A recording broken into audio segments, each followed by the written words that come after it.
Hello students, this is Bharat Manji here. In last lecture, we learned about electrostatic potential and potential due to point charge. Okay. Now in class 12 physics, today we are going to do potential due to spherical shell. Second topic is relation between electric field and electric potential. And third topic is equipotential surfaces. We are going to conduct this. So if you are not seen first video, you have to see that, then only we can continue here. So we need to find electric potential due to thin spherical shell. Consider thin spherical shell. It is positively charged. Let's say the total charge on this spherical shell is Q. Okay, it is having the center core. Now, suppose we want potential due to this spherical shell at a particular point. Let's say this point is there at distance r from center O. Okay. Now, in first chapter we learned that the spherical shell behave as a point charge placed at its center. Okay. So, whenever we want to find electric potential due to spherical shell, we have to consider it as point charge which is placed at the center. So as the net charge is capital Q, so that whole charge is look like, it is behave like placed at its center. So we want potential at this point. So what is the potential due to point charge? It is simply K Q by the distance. Let's say your distance is R. So potential at point P is equal to KQ by R, because this spherical shell behave as a point charge placed at the center. And this formula we learned in the first video. Okay. So write down this as equation number 1. Now this spherical shell is of radius capital R. So this is your V1. So we want potential at the surface. So that is your V2. So for potential at the surface, this R will become capital R. So we can write this equation as K Q by R. Here distance will become smaller is equal to capital, because at the spherical shell this distance is equal to this radius. So in place of smaller you have to take capital. This is your equation number 2. Now third thing is, what is the potential inside the spherical shell? Okay. In the first chapter again we see that there is no charge placed. Net charge inside the spherical shell is always 0. So there is no charge present inside the spherical shell. Now by the definition of the electric potential, the amount of work required to bring unit positive charge from infinity to a given point against electrostatic force. So if there is no charge present, so F repulsive will be equal to 0. So whatever amount of work required to bring unit charge from infinity to the surface, so that work is enough to move the given charge anywhere inside the spherical shell.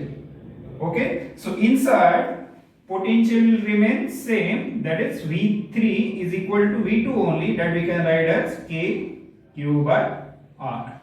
Okay, because net work required to bring the charge from surface to inside is 0, because there is no charge present inside the spherical shell, and hence there is no repulsive forces there. Now if you want to plot graph for this, so we can have the potential as here function. Let's say this is your V, here it's smaller.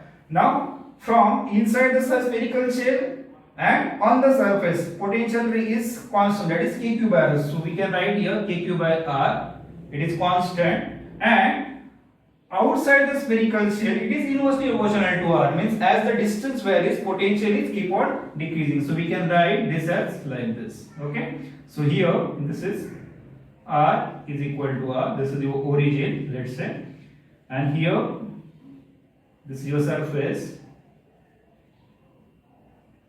So R is less than R, it is constant, and for R greater than R, it is decreasing by the distance.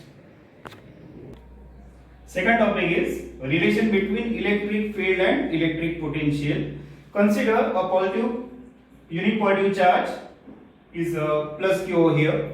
So at distance from A to B, we need to bring a plus q naught charge against the electrostatic force. So first you have to show the electrostatic force.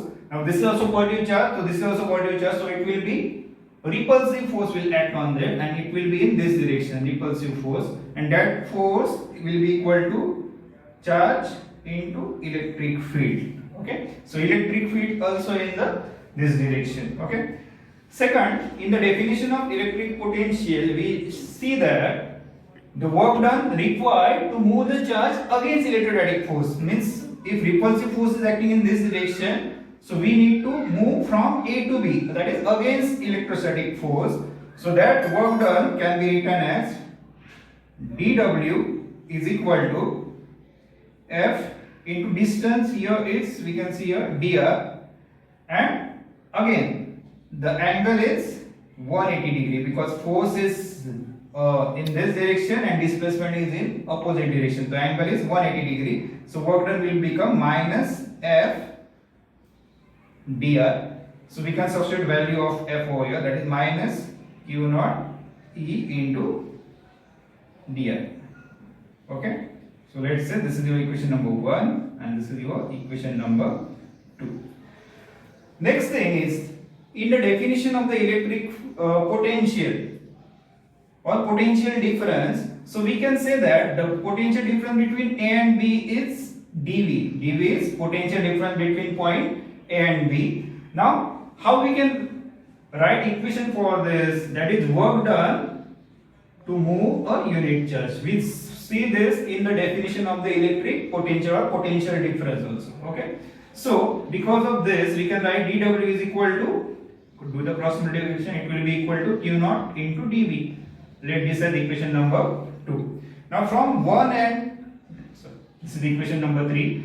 So from 2 and 3, what we can say here, dW is equal to minus Q naught EdR and it is Q naught into dV. So from 2 and 3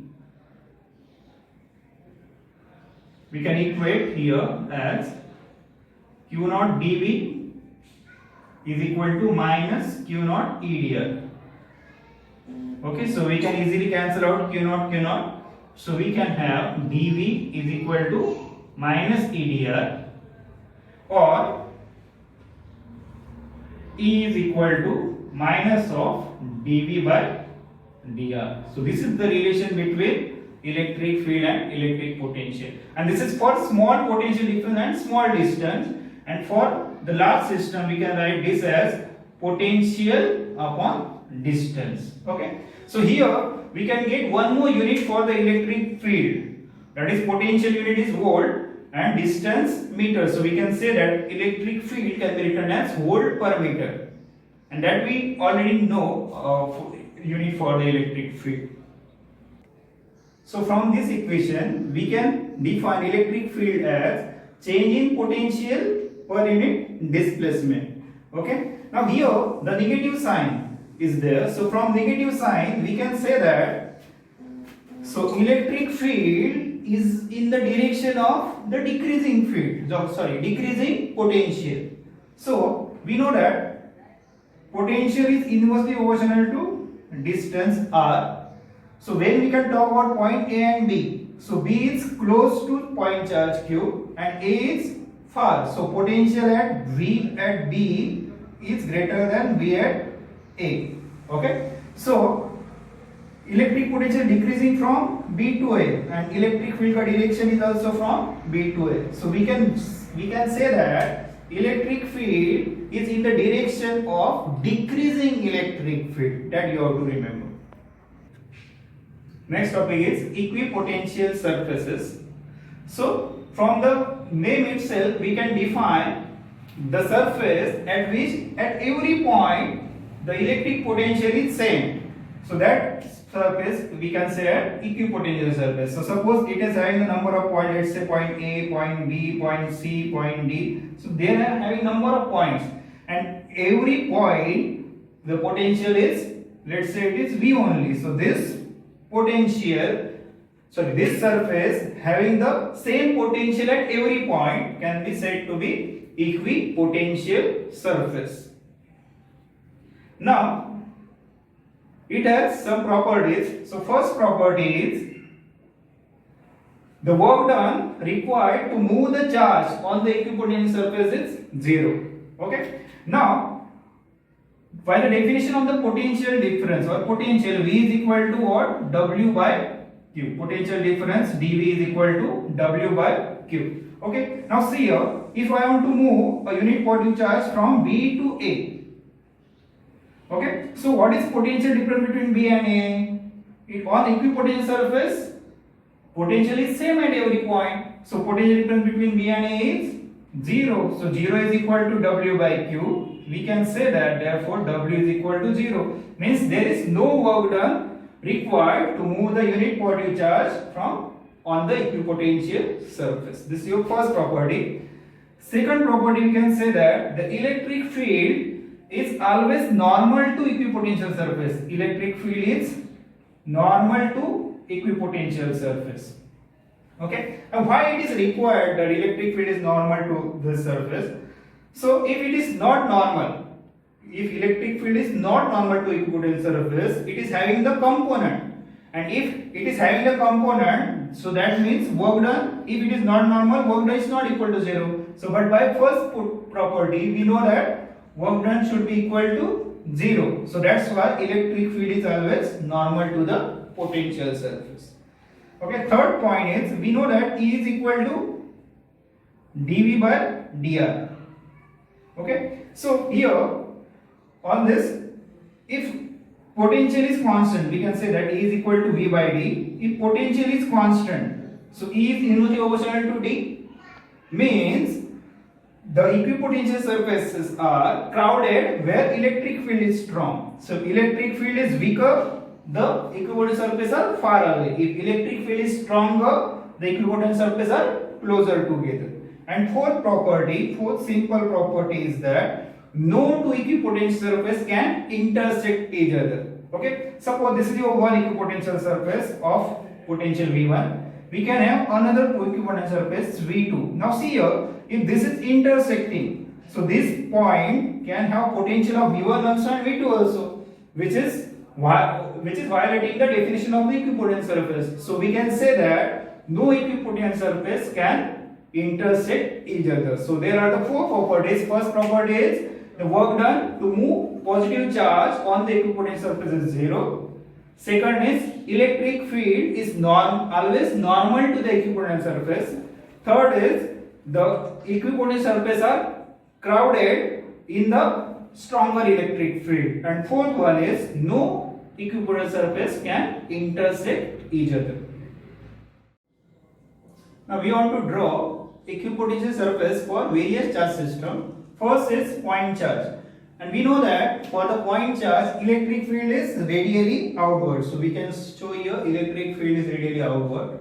Now, the property of the electric equipotential surface says that the equipotential surfaces are crowded in the region of the stronger electric field. And we know that for the point charge, electric field is inversely proportional to square of distance. So near this point charge, electric field is stronger, and as we go away from this point charge, electric field becomes weaker. Okay, so we can, whenever we want to draw equipotential surfaces, its density is more near the point charge. So near the point charge, we can say here it is very close together. As we go away from, so whenever we want to draw the third, the distance should increase a little bit. For the fourth, we can increase more distance. So as we go away from this point charge, the separation between the equipotential surfaces will keep on increasing. Again, one more thing we can say here. So that is equipotential surface and electric field are always normal. So we can say that electric field and equipotential surface both are making angle